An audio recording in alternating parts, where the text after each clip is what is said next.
Cette vidéo va aborder principalement le sujet de la vente en ligne et va parler de certains petits aspects du sujet, certains petits aspects bien sûr que je maîtrise.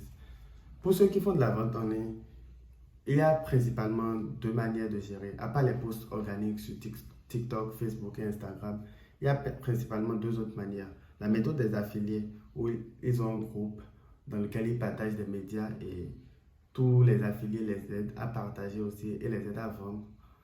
Et ainsi, eux aussi gagnent bien sûr des bénéfices et tout. Cette méthode, je ne la maîtrise pas trop, je ne l'ai pas trop utilisée.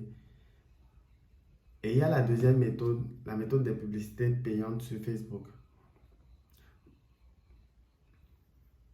Pour la méthode des publicités payantes sur Facebook, il y a principalement deux manières de gérer. Diriger les clients, les prospects sur WhatsApp et discuter avec eux, ou diriger les prospects sur un site web où ils vont lire les informations sur le produit et ensuite remplir un formulaire pour commander le produit.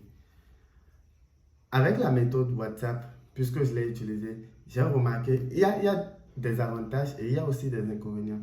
Avec la méthode WhatsApp, j'ai remarqué comme avantage, par exemple, le fait qu'on peut convaincre plus facilement par message, on peut convaincre plus facilement par message.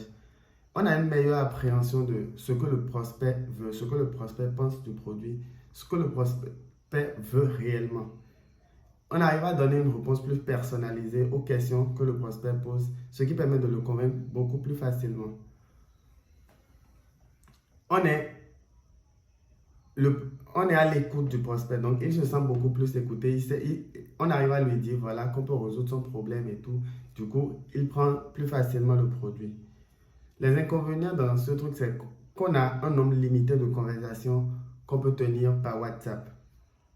On ne peut pas, je ne pense pas qu'il y ait quelqu'un qui puisse écrire à plus de 1000 personnes en une journée. Ce sera vraiment compliqué. Il y a beaucoup de conversations inutiles, donc des gens qui viennent juste demander le prix et disparaître, ou des gens qui viennent demander juste des informations et après disparaître. On ne peut pas vendre facilement plusieurs produits. C'est compliqué de gérer une personne ici qui vient demander voilà, les informations sur ce produit, une autre qui vient demander les informations sur un autre produit et tout.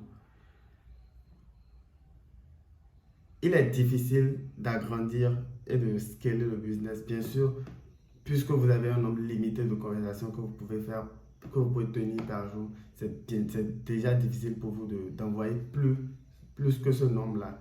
Donc, difficile de scaler le business. Par contre, la deuxième méthode qui est d'envoyer les prospects sur un site web a énormément d'avantages et arrive à pallier aux plus grands inconvénients de la méthode WhatsApp. Mais bien sûr, lui-même vient avec ses inconvénients. Le premier avantage pour la méthode d'envoyer, la méthode où on envoie les prospects sur un site web, c'est ça évite les conversations inutiles et le prospect va droit au but. Il lit les informations sur le produit et il remplit le formulaire s'il veut réellement le produit. Il est facile de scaler, on peut envoyer énormément de personnes sur le site web et obtenir beaucoup de commandes en une journée. Donc, il est beaucoup plus facile de scaler avec ça. On peut ajuster les prix comme on veut. Par WhatsApp, c'est pas évident de facilement ajuster les prix, de jouer sur certains aspects du prix.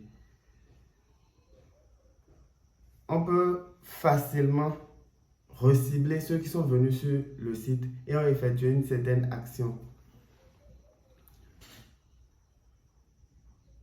Par exemple, quelqu'un est venu sur le site et a cliqué pour commander, mais peut-être n'a pas commandé un peu plus tard. On peut lui remontrer une autre pub pour essayer de le convaincre. Donc, on peut les recibler par les différents réseaux sociaux, Facebook, Instagram et TikTok. On peut facilement vendre plusieurs produits. Donc, on peut lancer la publicité de plusieurs produits à la fois et le site est là pour accueillir tout le monde et gérer tout le monde. Ensuite, comme inconvénient principal pour cette méthode, c'est il y a beaucoup de clients qui oublient qu'ils ont commandé. Beaucoup de personnes qui commandent Et quelques jours après, pas quelques jours, mais dans la journée ou bien dans les heures après, si vous les appelez, vous leur dites que vous les appelez pour une certaine commande, ils vont oublier. Ils ne savent plus exactement quel produit ils ont commandé. Ou peut-être qu'ils ont commandé énormément de choses à la fois et qu'ils ne savent plus réellement qu'est-ce que, ce que vous avez commandé, qu'est-ce que le produit qu'ils ont commandé chez vous fait. Il est difficile de les convaincre aussi par téléphone. On n'a pas le temps de réfléchir. Celui qui appelle, en fait, n'a pas le temps de réfléchir et d'adapter sa réponse à la question ou à la situation qui lui est présentée par le prospect. Certains s'en sortent, mais c'est quand même difficile. Le plus gros inconvénient, c'est qu'il est difficile de les joindre. Beaucoup, on appelle beaucoup et ils décrochent carrément pas. Peut-être parce qu'ils voient un numéro inconnu et tout, mais ils décrochent pas. D'autres décrochent, mais sont dans une situation où ils ne peuvent peut-être pas parler ou bien prendre le temps de vous écouter. Donc ils disent qu'ils vous rappellent. On appelle d'autres et une fois qu'ils ont le numéro et qu'ils savent que voilà, c'est pour ce produit, juste parce qu'ils ne veulent plus prendre le produit, ils décident de vous bloquer ou carrément de ne plus décrocher vos appels. Mais le cas vous bloquer arrive le plus souvent. Donc, voilà les différents inconvénients et euh, les différents avantages des méthodes, des deux méthodes que j'ai expliquées.